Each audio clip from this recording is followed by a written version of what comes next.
เจ๊ดาเจ๊ตะยังดาชุบตัว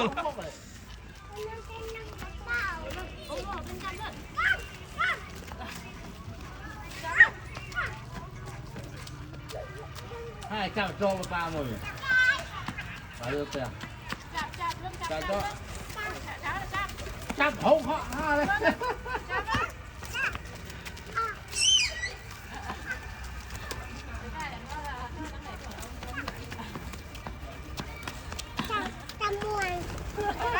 ม้วน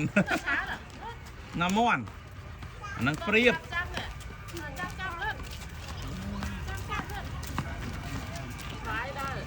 ใบยังโจไอ้หนูบุกเลยบุกได้นี่เลย